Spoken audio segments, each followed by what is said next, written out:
Okay, Jeremy here, Jeeps Unlimited Parts Breakers. Going to show a whole Jeep. So this is what we consider pre-dismantle, and I kind of explained that on the phone.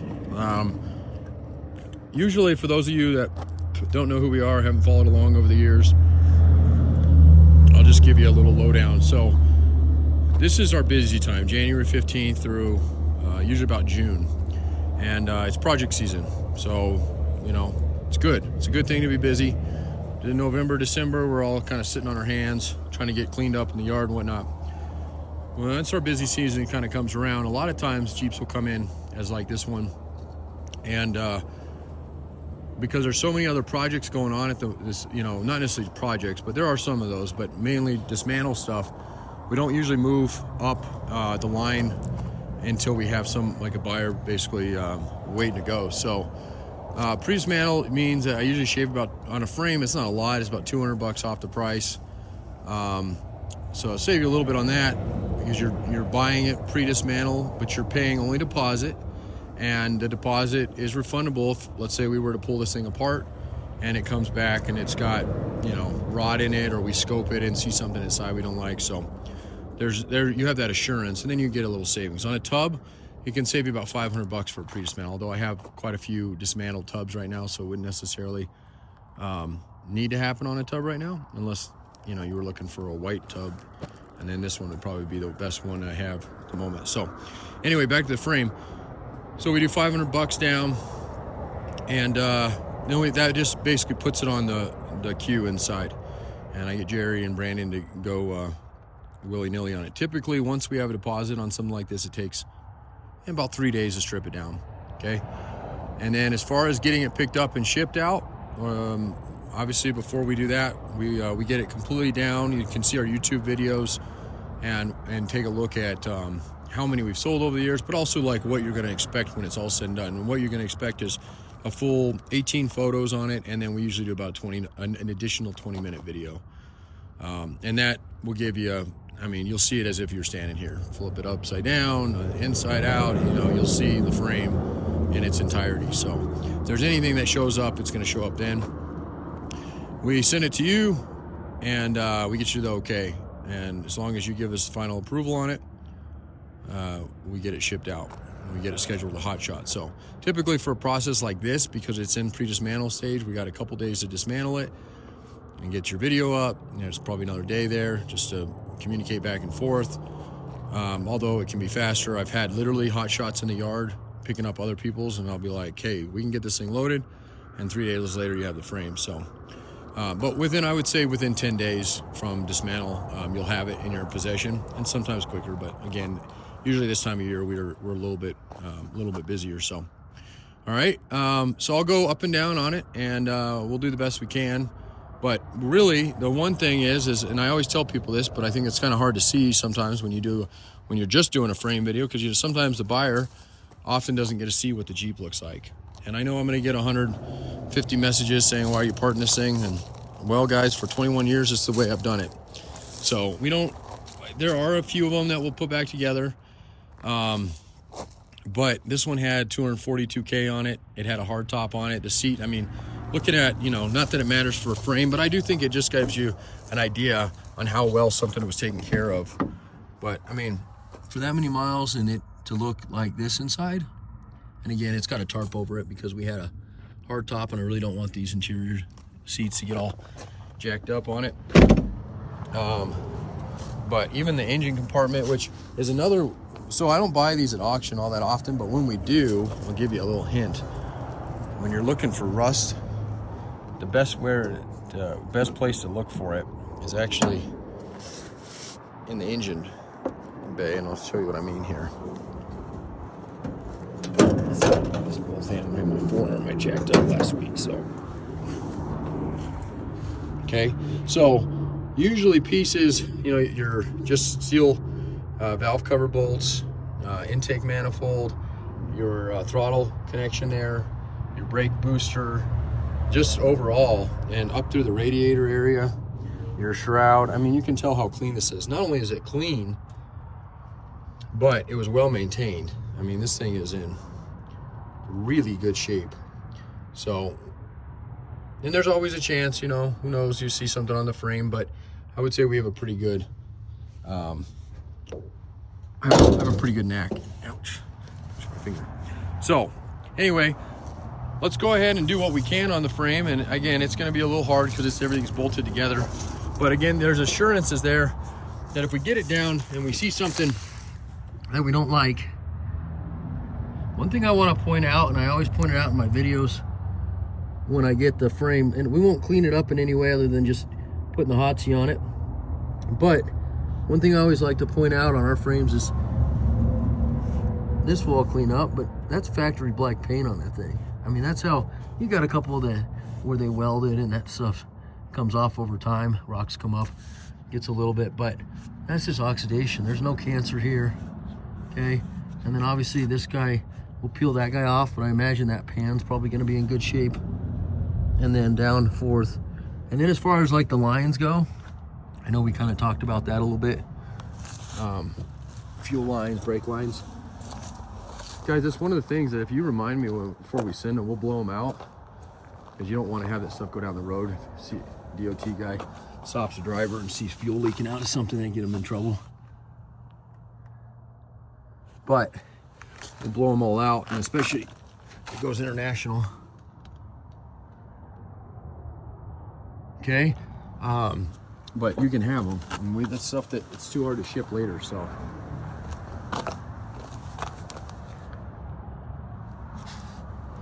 it needs to be washed, but I don't see anything on this guy that would indicate it's going to be something that's going to be rusty, man. Even look at that. Look how clean that gas tank skid is. Look at the rear axle. It is super clean. So I expect the same when we pull it. So it's still grade A, but again, now, one thing I always like to point out with Jeeps is that just because this thing is pretty looking now, there's a couple things. We always do Carfax and everything we buy. There's a few reasons. We actually don't run it through Carfax, but we run it kind of like that. It checks the title, checks all that stuff, make sure that, you know, it was never stolen. But on top of that, we do it to check accidents, because although this thing looks beautiful, who knows, you know, could have been repaired at one time. And there are a couple points on a frame. So a repaired Jeep, you may not be able to see. So you're buying a sight unseen Jeep or a frame or a tub, they tell you it's unwrecked. Well, it might be unwrecked right now, but it might have had a wreck before. Now, Carfax isn't always going to show you wrecks, especially on Jeeps that may not be insured or fully insured. So that's the first thing we do. In addition to doing that, we strip her down, get her washed. We actually have a jig built back on that. There's a table we have back there. We set the frame in. That will tell us if it's true, meaning that it's not bent. So you can tell by looking at frame down the ground that it's not bent, but it's just an extra assurance. And then the last piece that we do that's a little differently than most people do, like I said, this is our primary business. So we want you to be happy. We don't want to under promise and over deliver, but we always scope our frames. So I've got a camera that runs down both rails, front and back. And all we're doing is just making sure there's nothing in there that's potentially damaging or, you know, dangerous or cracking or, you know, excessive scale buildup, which is like surface rust where you get the layers off. You know, getting a little bit of, like I said, on this stuff, oxidation and stuff, that's not a big deal, but it should be treated nonetheless, especially if this frame ends up where most of them do, which is Midwest, East Coast, because the first moment that bare metal, here, bare metal essentially, I mean, take a wire brush and it'll come right off to bare. But at the moment it hits out there and it gets introduced to salt, you're gonna have exactly the same problem you already had. So we wanna minimize that, or at least inform you to minimize that. And most shops know that. And as far as what that entails, that really depends on what you wanna do with it. Sort of delivery, or trash. You know, there's a lot of products out there. You can dip them, you can blast them, you can soak them, you can fill them. You can, what is it called? Something film on them. I was out in PA and just kind of blew my mind. They put this, I can't remember, something film. It literally is like dripping off in their driveways. But hey, if it works and it prevents it from rusting, then by all means, fluid film, I think that's what it's called. So that's a a good option as well. It's a little bit more involved because you got to do it a little bit more often, but honestly, the ones I've seen out there, that's almost the best way to go with it. But I've seen some pretty good product as well. What I would not do is fill them in unless you have a way to do it that makes them completely solid. But then they're not going to crumple right if you ever do get an accident. So I don't know if that's necessarily a good idea. I've had people try foam before. Problem is foam will eventually break down, especially with heat and cold, and will trap things you don't want in there, and then it will eat itself out. So really, it's just in the very beginning, prepping it the best you can. And then one other thing I was going to tell you that I forgot to mention in the beginning is one of the ways that, you know, we buy them, as you see, a lot of these come in this way. Most of them come in this way. But on top of that, we do not buy anything out of east of us. So we're in Colorado. We're one of the last states in, you know, the central country, essentially, that does not use salt on the road. So if you're asking, why do your frames not rust out there? Well, we don't use salt. Well, what do you use? We use mag chloride. Well, what is that? Well, it tarnishes aluminum. And so a lot of times you'll see aluminum wheels. These ones aren't too bad. But you'll get where they get kind of a varnish or almost like it's losing its coloring. But as far as steel goes, mag chloride does nothing to it. So that's it's an advantage living in Colorado. It's a disadvantage too. Our roads can be closed a lot more often than when I travel out east. I rarely see them close highways down. They close them down here quite a bit. So, but that's because out there they use salt. So it's a trade-off, you know. And if you're wondering, well, why is there no rust? That's why.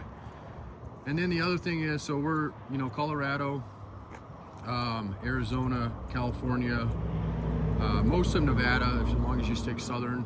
And California is tricky because you got the coastal areas, same with Texas. I've gotten really clean Jeeps out of those places, and then I've gotten ones that you could tell spent the entire life on the beach. So you got to be careful when you buy stuff. Just because it's California doesn't necessarily mean it hasn't spent some time on the beach. And it doesn't take long for a Jeep to be on the beach for it to rot. So it's almost as bad or maybe even worse.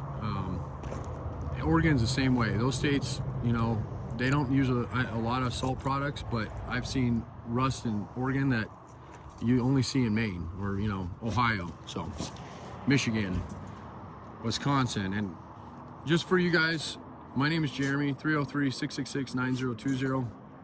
One thing I have always done over the years is I've delivered out there myself. For the people who aren't in a huge hurry that see this video, I always do a spring trip. It usually is into February and March, into March, somewhere in there. And it is essentially, I leave when I can leave. I got a 1-year-old and a 4-year-old who happen to have RSV right now, so we're a little under the weather. But I leave when they're, you know, when my wife's, I know they're taken care of. I can be gone for a week. And I also leave when we're filled up. So as far as if you call and say, when am I leaving? I'll tell you, well, we're going to try to be out of here by March 15th. That doesn't mean we won't leave on February 15th. If I have a full load, which is exactly what happened in August, I usually do a spring trip, and then sometimes I squeeze an East Coast trip in the fall. Last year I was able to, the year before it was not. So, and then again, that's not, you don't have to wait for me. They're by no means. Some people don't have a huge hurry for them, or maybe they're not quite ready. They're just trying to get them ready. A couple things with that, whether I bring it out or hot shot, you don't have to ship it as moment it's done, ready to go. You know, we have 7 acres. We pride ourselves on 7 acres of rust-free Jeep parts. But we have plenty of room. This is my lower yacht lot. I got an upper lot. We got places for them that nobody will mess with. This is a fully fenced area. Plus I live on the property, so nobody's coming in here. I have a tub, matter of fact, I have a tub going to New Jersey the guy bought last year. And he's been trying to coordinate getting a shop to do it. He finally found a shop. I hadn't heard from him. I thought he kind of forgot about us, and the last week he called us up. So that's neither here nor there. So you can wait on me. You can go with a hot shot. You can go with either or, and you can wait. You can get them shipped. If you say, hey, I want this thing as soon as possible, I can do it that way too. So, all right, that's enough for this one.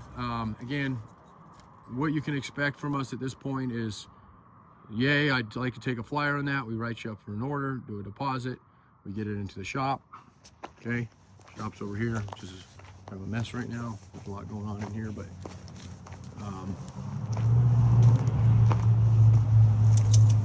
we'll get it brought in, do a full teardown, and then we'll do, you know, essentially get your frame. Look how clean these things are. This is a van frame here.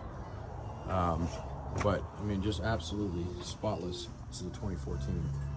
So we do trucks and vans and SUVs and whatnot, but our Jeeps are our main thing. Out of everything we have out here, 90% of this stuff is Jeep. Along the row back here and around is our non-Jeep stuff, and we'll get it in when we can, or when people bring it in, but we don't usually go out and seek for it. A Jeep is like mainly what we do. So, and we're a full yard, guys, from the beginnings as it comes in here, and obviously with Wranglers, we sell them down to nuts and bolts.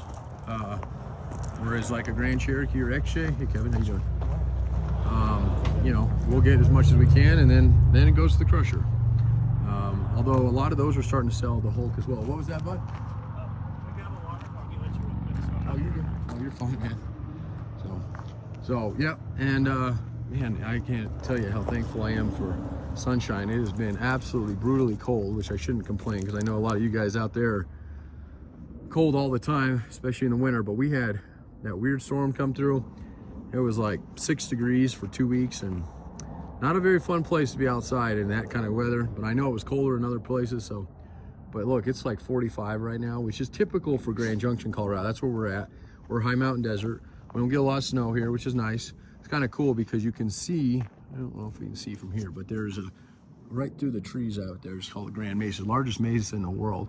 And just about an hour and a half up the road there's about 18 feet of snow. So pretty neat little area we live in. But anyway, that's enough about us. I always ramble on in my videos, so I apologize. But it's a good time to get kind of an update and also see kind of what we're doing. So frames, tubs, this time of year, this is when they move the quickest. So most of the tubs over there are already sold, but I do have several over here. And then of course this white one, if it checks out. And then we'll be down on tubs and we'll have to go buy some more stuff. So, all right, have a great day, guys. It's Monday, so see ya.